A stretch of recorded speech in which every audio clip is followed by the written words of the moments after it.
इस कार्यक्रम के पुण्यार्चक हैं श्री वीरचंद, श्रीमती उषा रानी, श्री राजेंद्र कुमार, गजेंद्र कुमार, श्री अजय कुमार, श्री प्रवीण, श्रीमती प्रिया, श्री विकास, श्रीमती मेनका, श्री प्रणव, रेशम, अक्षित, तनिष्क, कश्वी, लाव्या एवं समस्त बड़जात्या परिवार, कामा निवासी, दिल्ली, जयपुर प्रवासी, फर्म एकता एंटरप्राइजेस।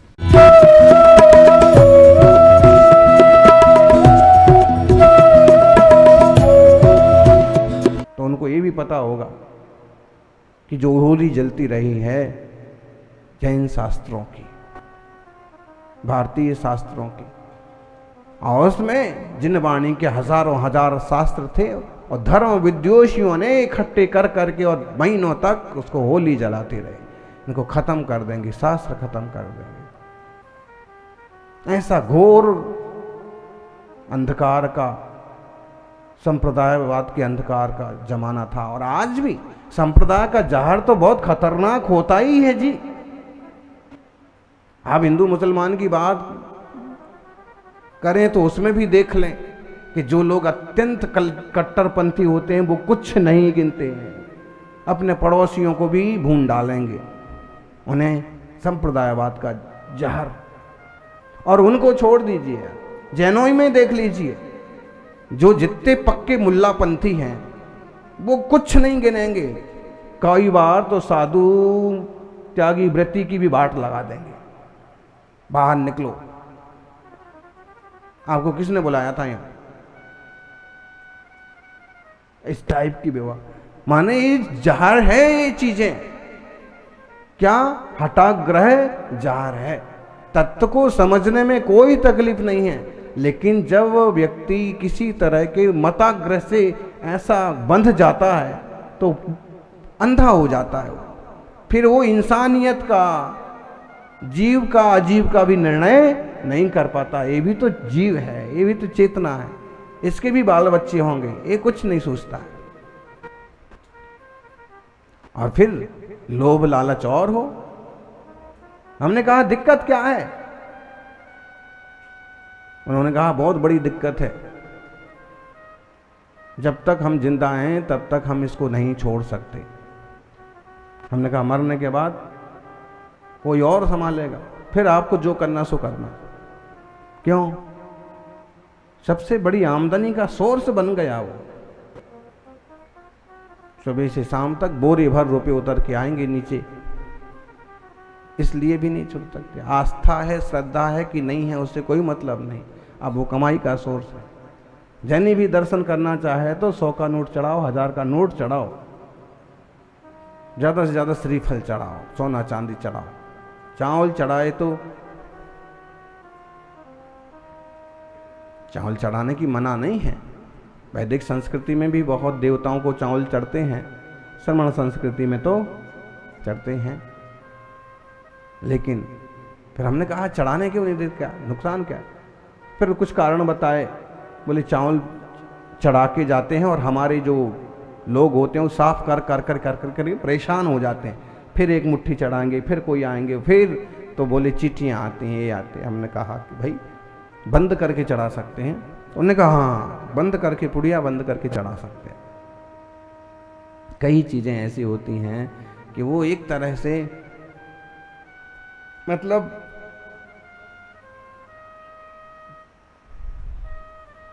नाक का सवाल बन जाती हैं। निर्वाणा लाड़ू की बात आई, उस पर भी हमने कहा देखा जाए तो सर्वे सर्वा तो वही था।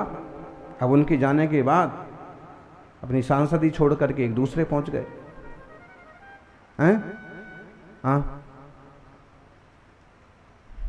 पता नहीं, मतलब जो भी है, लेकिन ये तो उनको सबको, अपने को सबको समझना चाहिए कि इससे भारतीय संस्कृति की प्राचीनता के निशान मिट रहे हैं, असली चीजें धूमिल हो रही हैं।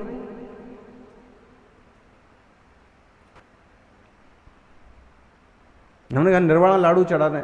निर्वाणा लाडू तो नहीं चढ़ाने दूंगा। बहुत सारे लोग आते हैं और फिर वो ये शो करते हैं कि जैनों का तीर्थ है। तो हमने कहा ये जैनों का ही तो है, आप कैसे कह सकते हो? बैठते तो हम हैं। भाई आप बैठते हो, और हमारी कमी यही है कि हमारे कोई नहीं बैठते हैं। हमारी समस्या ये है कि जहाँ जहाँ आज हमारे हाथ में है वहाँ पर भी कोई नहीं बैठे हुए हैं, और एक भी बूढ़ा ठूढ़ा श्रावक बैठा हो, एक भी कोई त्यागी वृत्ति बैठा हो, एक कोई गरीब अमीर परिवार वहाँ से जुड़ा हुआ हो, तो भी वो चीज़ें सुरक्षित रह सकती हैं, वो मंदिर सुरक्षित रह सकते हैं। खाली घर शैतान का डेरा। सागवाड़ा में भी एक ऐसा झंझट पैदा हो रहा था। अक्सर कर हमें पुजारी रखने के लिए वही मिलते हैं, अपने श्रावक भाई को थोड़ा सा ज़्यादा दे करके और उसे सेटल कर नहीं पाते हैं, ढूंढ नहीं पाते हैं कि ऐसा परिवार ढूंढ के लाओ कि जो कम से कम आस्था तो रखता हो। तो इनने भी ऐसे ही कोई रख रखे थे, तो भगवान की पूजा करते करते उन्होंने भी अपने एक छोटे से साइड में रख लिए थे, और चल रहा था बरसों से उस पर झंझट। लेकिन ये तो अच्छा रहा कि सक्षम समाज थी, तो बैठ करके समझा बुझा करके बाउंड्री के बाहर एक छोटा सा मंदिर बना के और अपने उनको बाहर कर दिया। अच्छा, समाज ना जाग रहा होता तो देर नहीं लगती है। ढेरों प्रसंग हैं इनके गांव के पास ही भिलाड़ा,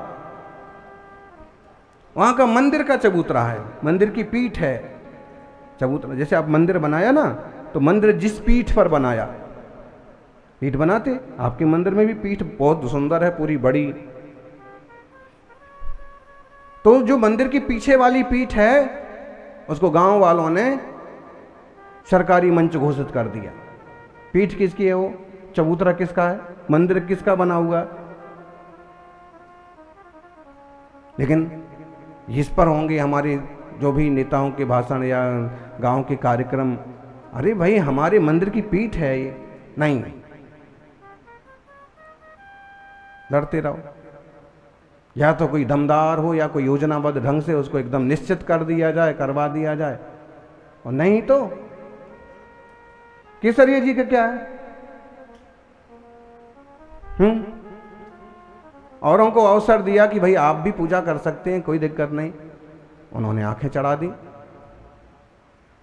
उसके बाद कोई ऐसा अवसर आया कि चलिए आप लोग कर सकते, भागवत का पाठ करना है तो कर लीजिए, वो गद्दी स्थिर बना दी कि ये यहां पटिया लग गया मंदिर में। किसी और की जगह ऐसा हो सकता है? किसी के और आज देख लीजिए ज्ञान वापी के लिए कैसा चल रहा है वापस। ठीक है, हमारे देश की संस्कृति, हमारी अस्मिता सुरक्षित होना चाहिए। ज्ञान वापी में भी अगर शिव जी के चिन्ह मिलते हैं तो वहां उस मंदिर की स्थापना होना चाहिए। उसी तरह से कहीं तीर्थंकरों के चिन्ह मिलते हैं तो वहां पर जिनालयों की भी सुरक्षा। ये संस्कृति है, हम इसको व्यक्ति से या किसी जात और धर्म से अकेले जोड़ के ना देखें।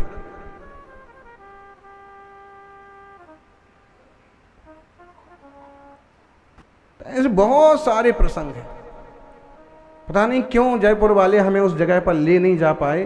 सारे मंदिरों के हमने दर्शन करने की कोशिश की, लेकिन कह तो रहे थे कि अमुक जगह उन्होंने ऐसा किया है कि अपना छोटा सा मंदिर बना लिया और काफ़ी सारी जगह दवाली सिटी के बीच में, मंदिरों के आसपास, और कुछ नहीं कह पा रहे हैं, कुछ नहीं कर पा रहे हैं। बताइए, तो ऐसी जो ये क्या बोलेंगे असहायों जैसी स्थिति है ना, ये अच्छी थोड़ी है। गिरनार जी के लिए आवाज उठाएं, और ये समन्वय समिति है या जो संस्थाएं हैं एक बार बैठें और खुद उस पर आगे बढ़ें तो अच्छी बात, नहीं तो एक ऐसा ग्रुप तैयार करें या कोई ग्रुप उससे जुड़ रहा हो तो उसे उत्साहित करें कि करो।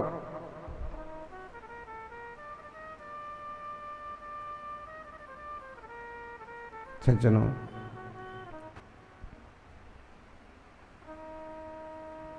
जहां चरण है 5वीं टोंक पर, उसी टोंक पर जो चट्टान है ना, चट्टान भी है, इधर चरण है इस तरफ, उस तरफ चट्टान है, और चट्टान में छोटी सी 1.25 फुट जितनी नेमिनाथ भगवान की मूर्ति खुदी हुई है आज भी।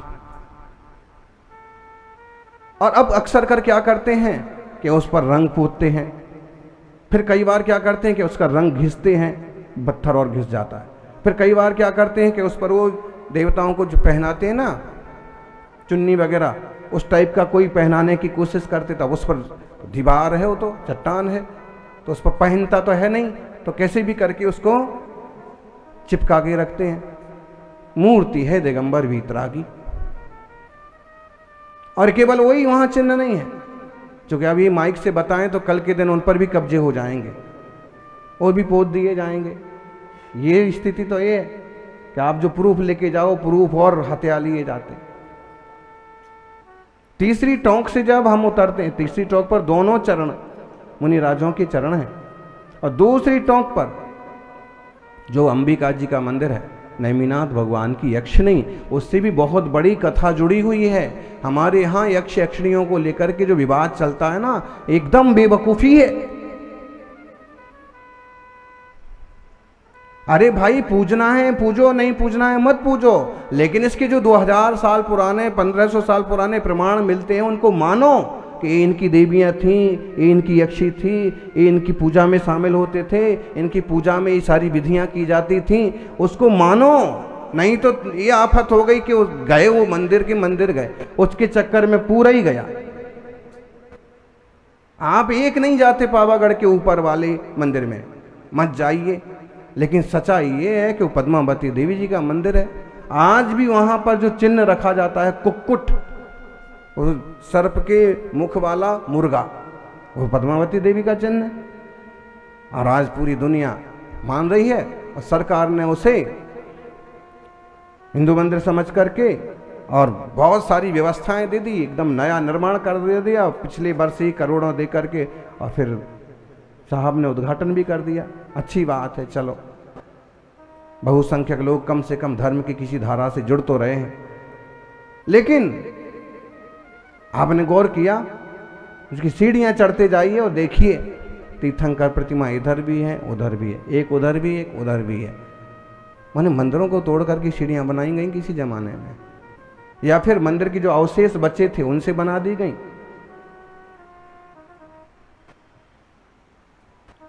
पावागढ़ की ही बात करें तो आज भी तालाब में एक पुराना जैन मंदिर है, जिसके माथे पर, माथा मतलब क्या, चौखट पर आज भी तीर्थंकर प्रतिमा खुदी हुई है, लेकिन जो हथियाना चाहते होंगे उसे घिसते जाते हैं। तो जब हम पहली बार गए थे तो कभी ज़्यादा दिखती थी, दूसरी तीसरी बार गए तो एकदम घिसी हुई दिखती है, लेकिन अंदर भी एक दो बनी हुई हैं। कोशिश ये चलती है कि उसमें एक गोल पत्थर रख दिया गया है। हम लोग गए तो था ही नहीं, तो हमारे साथ एक दो समझदार श्रावक थे, उठा करके उनने उसको रवाना कर दिया कि भाई जब यहाँ है ही नहीं, था ही नहीं, तो अभी कोई भी बकरी चराने वाले आए और ऐसा करके चले जाएं तो वो मंदिर अगर उसको भी आज ठीक ढंग से टैकल किया जाए तो एक पूरा मंदिर खड़ा होता है, उसकी सिर्फ शिखर ही टूटी है आधी। बहुत है आप लोगों को तो पद विहारी निर्गंत साधु, और जो इसमें रुचि रखते हैं तो कितनी सारी चीज़ें हैं, दक्षिण से लेके उत्तर तक और पूरब लेके पश्चिम तक। हमारी जानकारी में कम से कम 100 चीज़ें हैं, और हम उसमें कम से कम जो जरूरी से जरूरी चीज़ें वो ही संभाल ले में, वही बहुत बड़ी बात।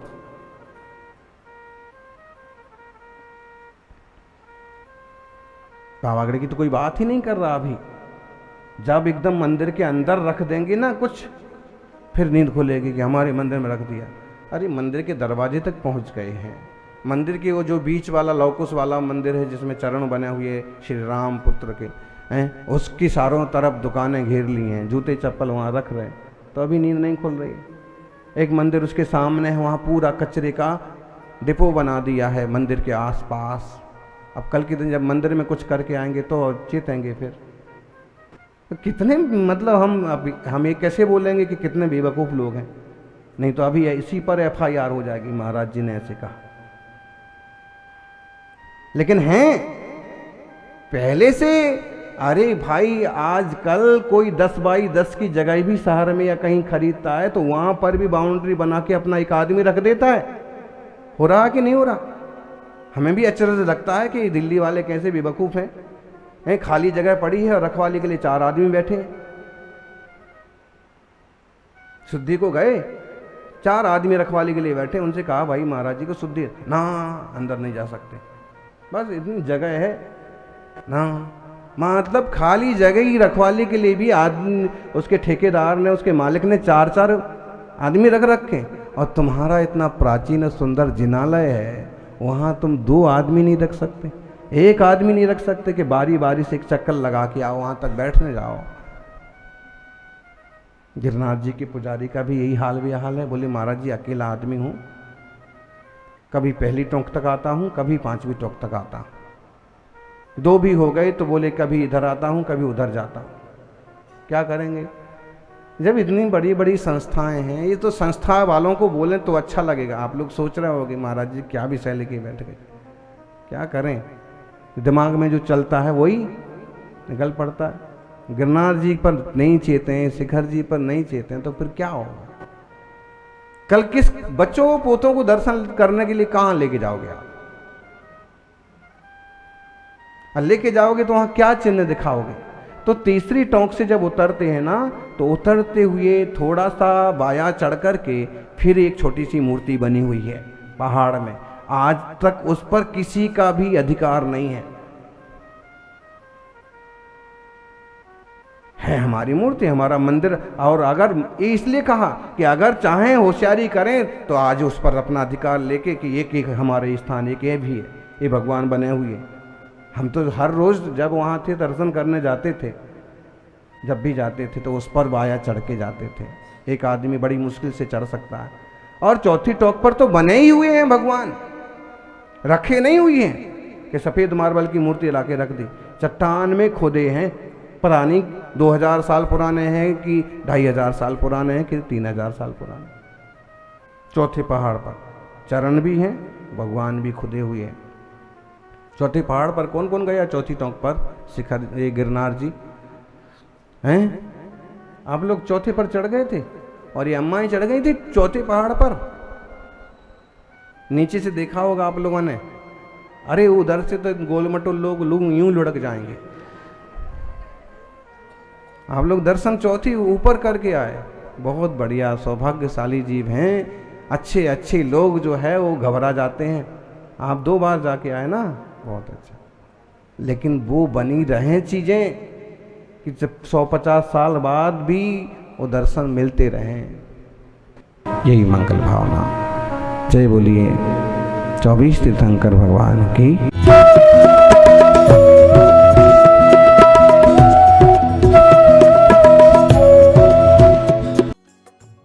इस कार्यक्रम के पुण्यार्चक थे श्री वीरचंद, श्रीमती उषा रानी, श्री राजेंद्र कुमार, गजेंद्र कुमार, श्री अजय कुमार, श्री प्रवीण, श्रीमती प्रिया, श्री विकास, श्रीमती मेनका, श्री प्रणव, रेशम, अक्षित, तनिष्क, कश्वी, लाव्या एवं समस्त बड़जात्या परिवार, कामा निवासी, दिल्ली, जयपुर प्रवासी, फर्म एकता एंटरप्राइजेस। मध्य प्रदेश के दतिया जिला स्थित नंग अनंगादि 5.5 करोड़ मुनिराजों की मोक्ष एवं आचार्य शुभचंद्र एवं ऋषि भृत्रहरि की साधना स्थली श्री सिद्ध क्षेत्र सोनागिर जी, जिसकी वंदना से जीवन में मिलती है सुख, शांति और समृद्धि। ऐसी पावन धरा पर विराजमान परम पूज्य वात्सल्य